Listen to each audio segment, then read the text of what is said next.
Olá! Está começando o Maravilha. Maravilha de hoje é uma maravilha especial. O programa Maravilha está completando 1 ano. Neste período, muitas pessoas passaram pelo nosso programa, muitos assuntos da maior importância foram discutidos. E hoje a gente vai relembrar um pouquinho dessa trajetória, desse programa, que tem um coletivo de mulheres, das quais hoje nós temos aqui a presença da Samantha, da Daniela, da Karine, que constituem esse coletivo do programa Maravilha, que não são as únicas, mas que hoje estão aqui. Gurias, como é essa experiência hoje de estar na frente da câmera? É terrível. Eu tenho pavor. Por isso que, inclusive, eu sou formada em jornalismo, mas acabei nunca atuando em televisão. Mas hoje estamos aqui no coletivo, né? E também o programa ele acaba envolvendo uma parte gigante de produção que acaba não aparecendo, né? A televisão tem isso e o coletivo que consegue construir esse programa e colocar no ar praticamente toda semana 30 minutos de um debate aprofundado sobre temas pertinentes para a sociedade, né? Para quem não sabe, a Karine é uma das jornalistas que nos auxilia e que participa desse coletivo e trabalha a questão do programa nas redes sociais. Minha função no programa é a parte digital, é a parte de redes sociais. Somos um coletivo atuante com mais de 10 mulheres que se reúnem quinzenalmente para produzir o programa e deliberar todas as atividades e todas enfim, as funções pertinentes a ele, né? Samantha, como é a tua atuação na participação desse coletivo? Eu acho que quando surgiu, né, o início desse programa, foi muito bom, né? Eu participei das primeiras reuniões e já me identifiquei. É bom estar em movimento com mulheres, né? Mas é muito melhor estar por trás dos bastidores, né? Sem estar muito à frente das câmeras. Dani? Eu participo praticamente de todos os programas, mas atrás das câmeras, né? Então, eu me sinto muito honrada, assim, na minha vida, participar do programa Maravilha foi uma revolução. E acho que isso é das partes mais importantes que o programa vem cumprindo, assim, porque não é só comigo, é com cada uma de nós e é com aquelas pessoas que a gente consegue atingir, né? Eu faço uma parte da produção, faço contato com o pessoal que vem participar e estar aqui na frente das câmeras é difícil, é bem difícil. Quando eu ouvia vocês falarem, eu estava lembrando do primeiro programa nosso, que foi sobre o protagonismo feminino. E lembro quando uma das nossas convidadas disse que as mulheres são muito corajosas. Eu diria que as mulheres são sempre muito corajosas, né? Elas conseguem fazer o enfrentamento mesmo que elas não recebam um reconhecimento de tudo aquilo que elas fizeram. E se nós olharmos para a história do Brasil, na história da mulher no nosso país, nós vamos ver que é recente o reconhecimento por parte da própria legislação em relação à ideia de cidadania da mulher, ou seja, dos direitos que ela teve em relação à sua condição feminina. Além desse protagonismo, dessa participação, a gente também discutiu coisas que são fundamentais e que até hoje, embora tivesse sido um dos primeiros programas, nos atinge de uma forma muito específica, que é a questão da violência. Nós tivemos um programa que abordava a questão da violência contra a mulher. Como é que vocês continuam vendo isso hoje? Estávamos, inclusive, discutindo isso, que a violência é um problema que não parece estar diminuindo, né?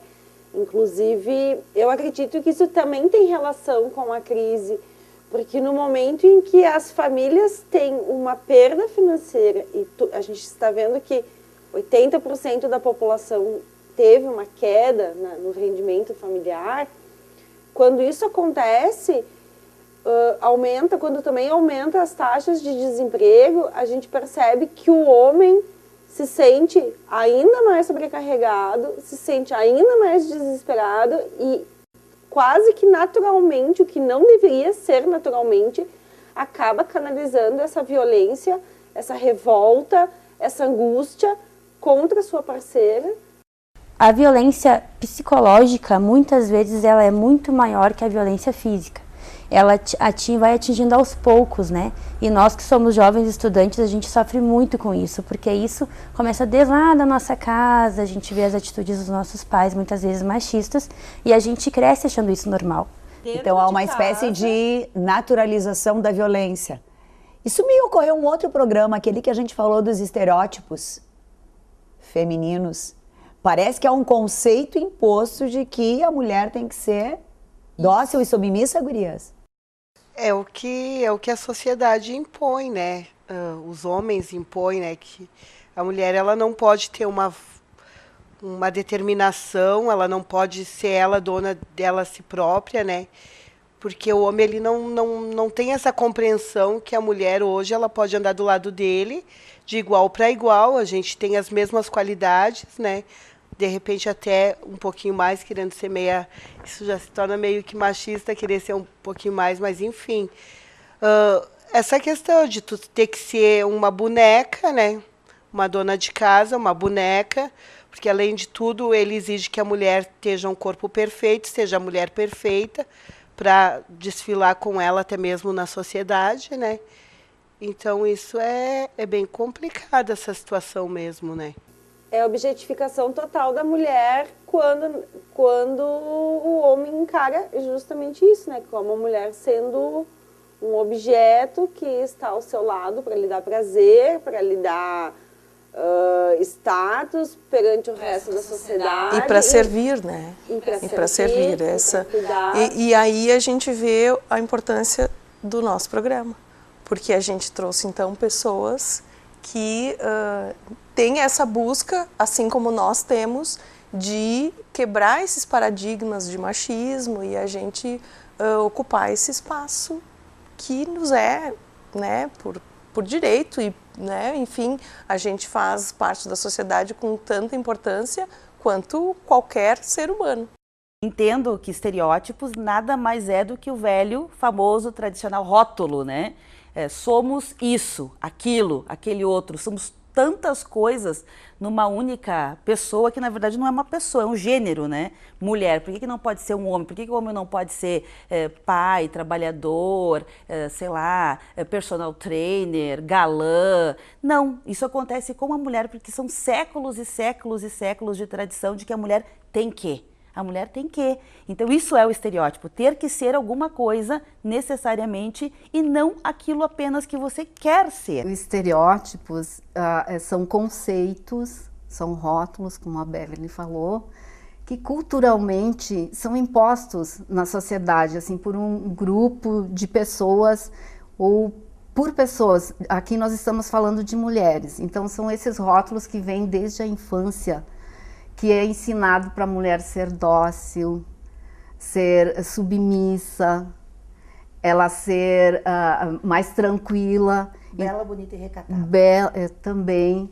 Enquanto que para o homem são as coisas assim mais fortes. Assim, o homem ele tem que ser agressivo, independente. Ele é o inteligente. E nessa questão aí da agressividade é que entra a questão da violência contra a mulher. E com essa preocupação de mostrar essa participação da mulher, a gente também discutiu questões bastante sérias e impactantes na vida das mulheres, como o retrocesso nos direitos das mulheres. Foi um dos temas que a gente abordou. Sim, e esse retrocesso, ele acontece exatamente porque em muitos momentos as mulheres não ocupam determinados espaços, inclusive na hora de votar, né, elas escolhem representantes que constroem leis e que prejudicam a elas. Então a gente é assim, mais de 50% da população cidadã, eleitora, e acaba abrindo mão desse seu espaço de representatividade com homens que não nos representam de fato, concretamente, e fazem, né, determinam modificações da legislação que nos prejudicam diretamente. Essa tua fala, Dani, me levava a lembrar do programa que a gente gravou sobre a reforma da Previdência. Porque nós estamos num momento de um processo eleitoral onde muitas coisas estão em curso. E eu lembro que naquele momento, esse programa abordou exatamente de que forma uma reforma da Previdência, ela atinge homens e mulheres, mas ela é ainda muito mais séria e atinge de uma forma muito mais significativa as mulheres. Até mesmo porque nós ainda não conseguimos chegar ao patamar de igualdade de salários, de conquistas, né? Sabendo que às vezes a gente faz a mesma função e essa reforma menores. De respeito, né, gurias? Ainda encaramos a tripla jornada, né? Porque hoje dupla jornada é o mínimo, é dupla ou tripla jornada, encaramos e em momentos de crise sempre a corda acaba estourando para o lado do mais fraco e na relação de gênero a mulher ainda é o lado mais fraco e na sociedade, no mercado de trabalho. Toda a violência, quando ela aumenta e ela acaba atingindo mais as mulheres. Eu acho que a gente não precisa se acomodar. O convite é para que a gente venha para a rua, participe da entidade de classe. Todos nós, trabalhadores, temos um sindicato. Participe do sindicato, vá para a rua, ligue para os deputados, para os senadores, discuta nas redes sociais e mostre que você é contra o fim da Previdência. A reforma da Previdência, na verdade, é uma medição de força, né? Porque nós vamos remar e nunca vamos chegar, né, a uma aposentadoria com essa reforma. Então, é o suicídio da classe operária, enfim, principalmente nós mulheres, né? Tu vai trabalhar e tu não vai chegar aquele tempo para poder se aposentar. Essa precarização de direitos a gente abordou também naquele programa que discutimos a reforma trabalhista. Né? De que forma direitos que foram tão arduamente conquistados pela sociedade brasileira penalizam os homens, mas penalizam especialmente as mulheres se nós pensarmos que a mulher trabalha em casa, é mãe muitas vezes ou é a cuidadora e ela também tem uma jornada de trabalho extremamente exaustiva. Nem durante a ditadura militar se ousou praticar um ataque tão forte, tão consistente em relação aos direitos dos trabalhadores. Nunca, em momento nenhum da nossa história. Todos os direitos dos trabalhadores, eles nunca foram concedidos, eles sempre foram conquistados. E sempre foram conquistados debaixo de muita luta. Né? Nada veio de graça. Agora, essa supressão da forma que veio, né, pegando a CLT e descaracterizando ela completamente, ela vai alterar profundamente as relações sociais. Eu não tenho a menor dúvida disso. As consequências serão muito graves. Que muitas vezes não é entendida pela sociedade, de um modo geral, como um papel que é de todos, e não só da mulher, né? A mulher acaba absorvendo e nesse decorrer de curso de situações, acaba inclusive influenciando. Eu me lembrei de outros programas e aí acho que o nosso trabalho foi conseguir encadear muitos assuntos, né, de interesse de todo mundo e que não são abordados.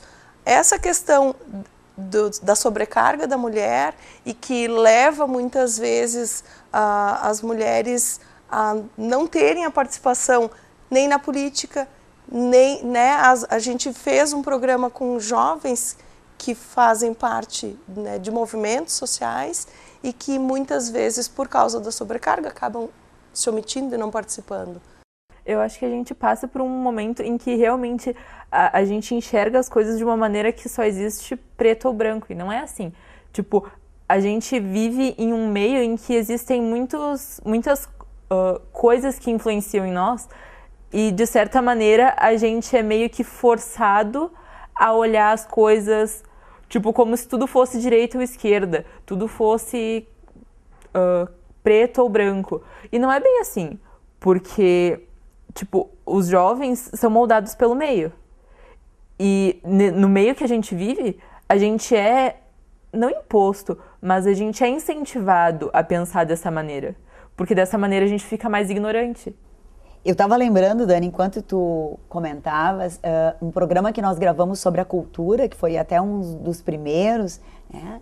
E que uma das nossas entrevistadas falava dessa necessidade de liberdade que ela na sua existência sempre sentiu. Então, que a cultura foi uma forma dela manifestar e de ela se expressar nesse direito que era o direito aos homens serem livres, enquanto ela, na condição de mulher, não tinha esta possibilidade.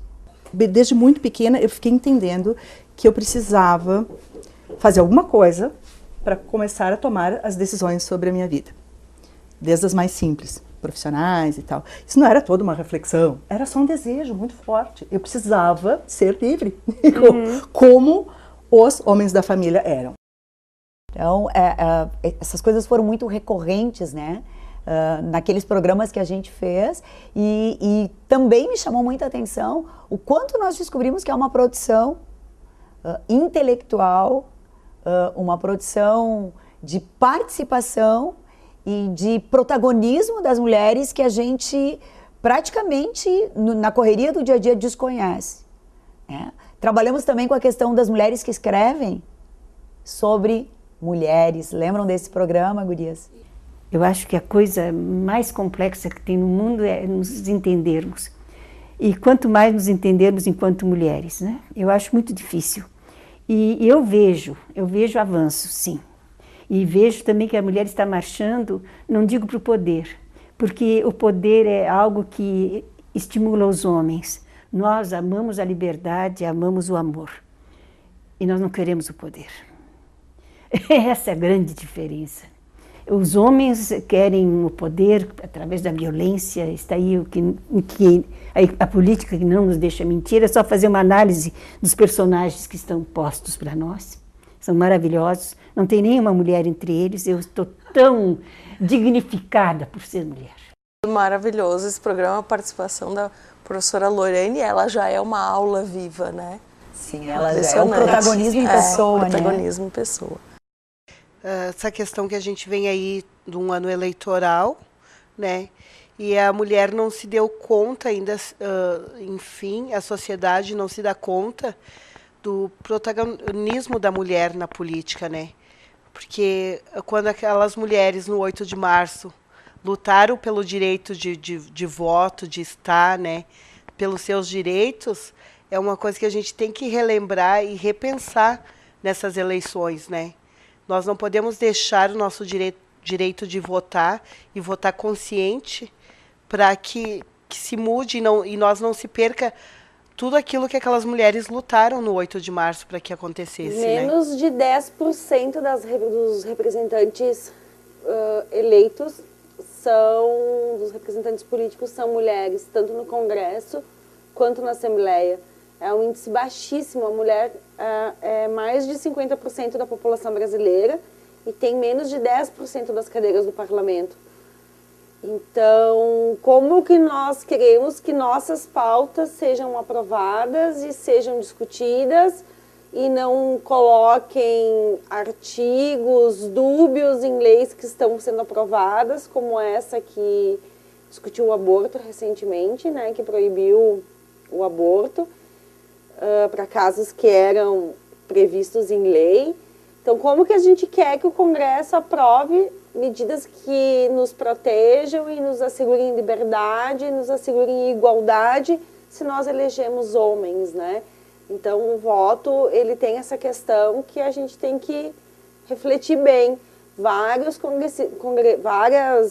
estudiosos, inclusive o Jeremir Machado, recentemente em Caxias, colocou que corremos, sim, o risco de eleger um Congresso mais reacionário do que este que foi eleito em 2014, que conseguiu fazer essa série de atrocidades.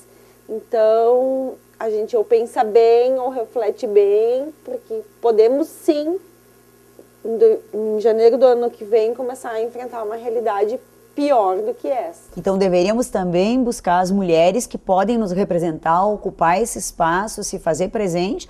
Inclusive, se nós olharmos um pouco dos retrocessos, a gente abordou a questão da educação e a gente tem na educação também um protagonismo feminino. Então, e aí a gente se pergunta, quantas mulheres, além de estarem na sala de aula, estão ocupando espaços de decisão para essas mudanças todas que dizem respeito à vida das mulheres, mas não só, porque nós falamos de educação, nós estamos falando da educação de quem? Né? Do filho do nosso telespectador, do estudante que está na escola, desse jovem que tem que começar a pensar como o presente, na verdade, de uma nação. Então, ocupar esse espaço, ele também termina sendo algo fundamental. Abordamos aqui também a questão da reforma do ensino médio, que é outra questão. Sim, e nesse programa da reforma do ensino médio, a gente parou para pensar sobre qual a necessidade disso, né? E o caminho, que é um caminho tortuoso nessa reforma do ensino médio, com perda de verbas, com muitas questões que vão acabar levando a cada vez mais a educação defasada, né? Uma emenda constitucional que retira recursos da saúde e da educação, que propõe uma reforma, sem dizer de onde sairão os recursos. Aliás, os recursos serão menores do que aqueles que existem hoje. Então, a gente já consegue imaginar que é um processo total de precarização de algo que é fundamental para o cidadão, que é a educação e também, né, a saúde. Se nós precisamos de formação continuada, de formação inicial de qualidade, de recursos tecnológicos, de outros investimentos, e aí com o congelamento com a emenda constitucional do teto de gastos por 20 anos, o que hoje é o ano 1 desses 20 anos, né, 2018 será o ano 1 desses 20 anos de congelamento. E o Tribunal de Contas, né, não é um dado empírico, mas o Tribunal de Contas, um dos auditores do Tribunal de Contas do Estado do Rio Grande do Sul, fez o estudo do impacto que isso vai causar. Hoje, os 18% constitucionais que devem ser aplicados pela União representarão, no ano 20, então, 10% do que hoje temos. O que mais que chamou a atenção de vocês nesse processo de construção? Para mim, uma das coisas que ficaram muito evidentes, né? Quando a gente soma esforços coletivamente, as diferenças, elas se potencializam na construção de alguma coisa que é maior. Então, como é que ficou essa questão para vocês participando desse grupo? É gratificante porque as primeiras reuniões ali, nossa, tu olhava e dizia assim, será que vai sair do papel? Será que nós vamos conseguir levar adiante esse programa Maravilha? E a gente está aqui, né, celebrando um ano de Maravilha, né? Então, como tu disseste, Olga, eu acho que com as nossas diferenças, nós conseguimos, né, unir forças e fazer isso acontecer, porque o Maravilha hoje, ele acontece, né? É um programa construído coletivamente, né, de forma voluntária. E isso é muito importante, porque todo mundo está abrindo mão do seu tempo de lazer, do seu tempo livre para estar aqui trabalhando junto, construindo, pensando pautas, pensando fontes, o que não é nada fácil, né? Toda semana ter 3 pessoas aqui para poder discutir, 3 pessoas com conhecimento, com capacidade, de preferência mulheres, né? Porque o nosso programa, ele busca dar o protagonismo para as mulheres, para construir um mundo, mostrar que sim, que elas podem, que elas estão em todos os meios, que elas têm capacidade, que elas têm sabedoria e que elas podem falar e que elas podem fazer. E isso também é muito legal para construir o imaginário das meninas, das jovens e das meninas que estão vendo mulheres. O mundo não é só de homens, né? O mundo é de mulheres também. Nós estamos aqui para fazer isso e para dar visibilidade para isso. Em primeiro lugar, é uma situação completamente nova para nós, né? Vamos dizer, a gente já tem hoje a experiência de um ano, mas mesmo assim a dificuldade é diária. combinar a nossa agenda de disponibilidade de espaço, do horário que a Olga pode apresentar, com a TV Caxias, né, com as agendas de cada uma dessas pessoas, e que todas elas, umas com mais destaque, outras com menos destaque, todas elas são pessoas com muito conteúdo, então elas têm as suas agendas. Esse trabalho é dificílimo. Encontrar as pessoas em Caxias e na região, a gente tem um território muito fértil. Nós temos muitas pessoas com muito conhecimento. Agora, montar esse quebra-cabeça, que é combinar a data, o horário e a disponibilidade, essa é a parte mais difícil. Eu adorando, porque esse contato que a gente faz com essas novas pessoas que normalmente a gente conhece, mas não tem proximidade, é muito enriquecedor, muito mesmo. E a gente percebeu também, né, Dani, o quanto as pessoas, elas querem participar e elas valorizam esse espaço, né? Porque eu acho que existe um pouco aquilo do...